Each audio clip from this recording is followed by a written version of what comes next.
my dear friend, a day will come. That is the day when God has brought a dream to Pharaoh. ఫరోకు కల తెప్పించే రోజు వరకు Joseph has to wait in the prison. That is an appointed day when God has brought that, that vision, and Pharaoh is not able to break it out. అప్పుడు తెలిసింది, ఇదిగో ఇక్కడ ఈ చెరసాలలో యోసేపు అనేవాడు ఉన్నాడు. యోసేపు బయటకు రావాలంటే ఫరోకు కల రావాల్సిందే.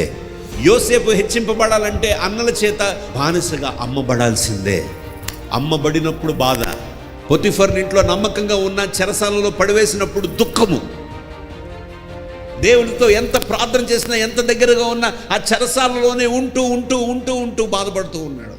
బట్ స్టిల్ దర్శనం ఉంది. He has a goal. He has seen. తన అన్న పనులన్నీ తన పనకు సాష్టాంగపడుతూ ఉన్నాయి. దేవుడు చూపించాడు నాకు, అది ఖచ్చితంగా నెరవేరుతుంది. ఎప్పుడూ తెలియదు. 2024లో జరగలేదు, 2025లో జరుగుద్దో లేదో తెలియదు, 2026లో జరుగుద్దా, 2027లో జరుగుద్దా, ఎప్పుడు జరుగుద్దో నాకు తెలియదు, బట్ ఖచ్చితంగా జరుగుద్ది. ఆమేన్. In his